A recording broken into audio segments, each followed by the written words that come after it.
Welcome to Democracy Now!, democracynow.org, the War and Peace Report. I'm Amy Goodman. President Obama's authorized U.S. airstrikes for the first time in Syria and their expansion in Iraq against the militant group Islamic State. In a primetime address, Obama vowed to hunt down Islamic State militants wherever they are. We will hunt down terrorists who threaten our country wherever they are.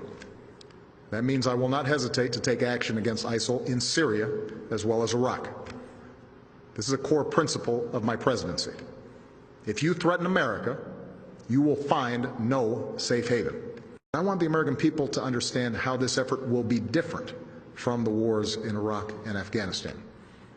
It will not involve American combat troops fighting on foreign soil.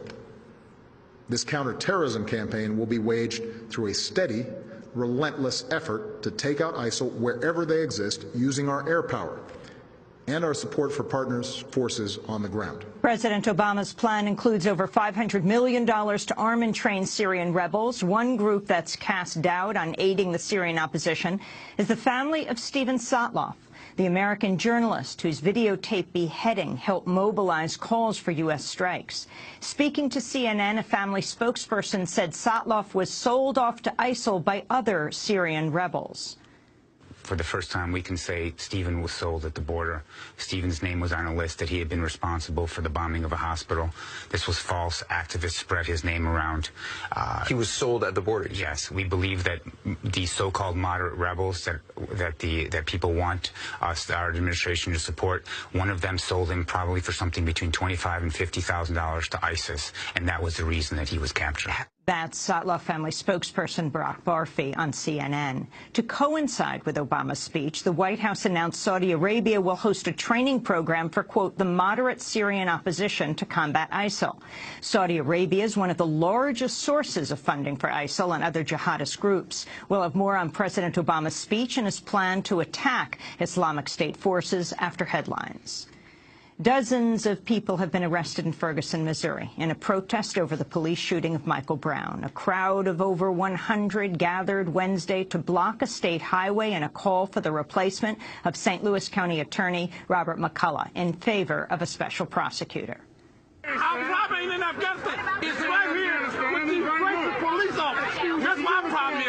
Our problem ain't in no other country. Our problem, black folk problem, is right here in America with these racist white folks. The demonstrators were blocked from entering the highway by a larger number of police in riot gear who arrested about 35 people for failure to disperse. A handful of demonstrators threw objects at police. Organizers say they plan to stage more blockades until the officer who killed Brown, Darren Wilson, is indicted. New figures show the ozone layer is restoring after years of depletion. The United Nations says stratospheric ozone is on pace to fully recover by the middle of the century. Achim Steiner of the United Nations Environment Program credited the banning of certain chemicals from aerosol and refrigerants under the 1987 Montreal Protocol. The world avoided a major problem by getting rid of ozone-depleting substances via the Montreal Protocol. Indeed, without this protocol and all the actions that we have taken across the globe, we would be seeing a very substantial global ozone depletion today. We've seen evidence of a decline in ozone-depleting substances over the past decade.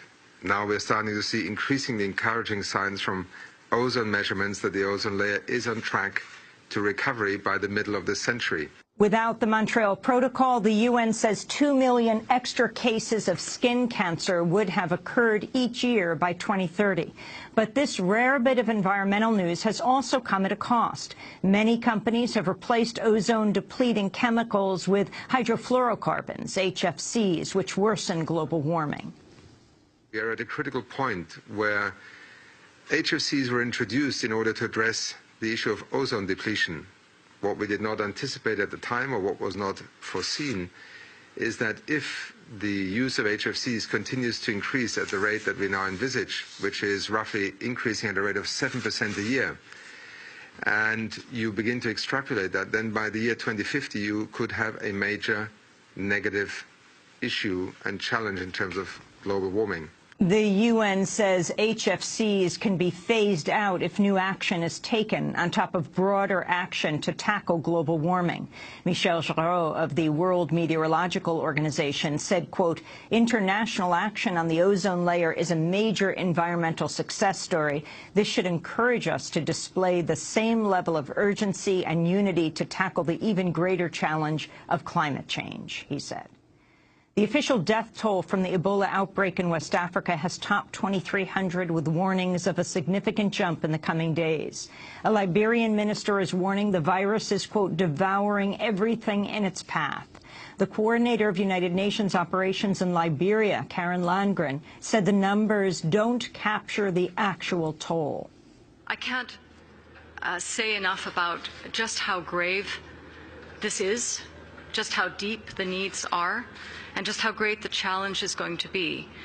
The Ebola numbers that we have officially today are over 2,000 suspected, probable, or confirmed cases, and over 1,200 deaths due to Ebola in Liberia. But as the World Health Organization has warned us, these are not the true numbers. They don't capture the true toll of Ebola.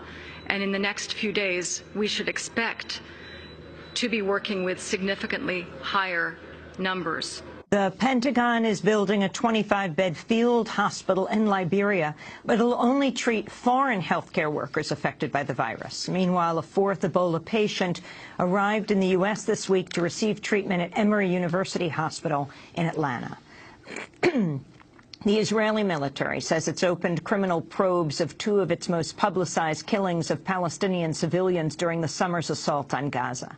Investigators will examine the killing of 4 Palestinian children on a Gaza beach and a later attack that killed 14 people in a UN school, one of several hitting UN shelters. Over 2,100 Palestinians, more than 75% civilian, were killed in the Israeli assault. Critics say Israel is seeking to deflect international scrutiny, including a United Nations Human Rights Council probe and potential cases before the International Criminal Court. The news comes as the Israeli government has quietly acknowledged Hamas leaders had no role in the abduction of 3 Israeli teens that led to a massive raid in the West Bank and ensuing Gaza assault. According to the New York Times, documents released by Israeli police provide no evidence that the top leaders of Hamas directed or had prior knowledge of the plot to abduct the 3 Israeli youths. The Israeli newspaper Haaretz reports Israeli intelligence has concluded the abduction was carried out by an independent cell. An Israeli police officer, meanwhile, has been charged with the beating of a Palestinian-American teenager that was caught on tape. Tarek Abu Khader was watching demonstrations in East Jerusalem when he was seized. The video shows him lying on the ground as the officers repeatedly beat him with batons. He was left with facial bruises and severely swollen eyes and lips. Tarek was a cousin of Mohammed Abu Khader, the Palestinian teen burned alive in a revenge attack for the killings of the Israelis in the West Bank. Meanwhile, in the West Bank, hundreds of people gathered for the funeral of a Palestinian man shot dead by Israeli forces in an overnight raid. The 22-year-old Issa al-Kitri is one of more than 24 Palestinians killed by Israeli forces in the West Bank over the past 2 months. Bahrain continues to face calls to release more than a dozen dissidents and human rights activists jailed for criticizing the U.S.-backed monarchy. Human rights activist Mariam Akhawaja has been jailed for over a week after trying to enter the country.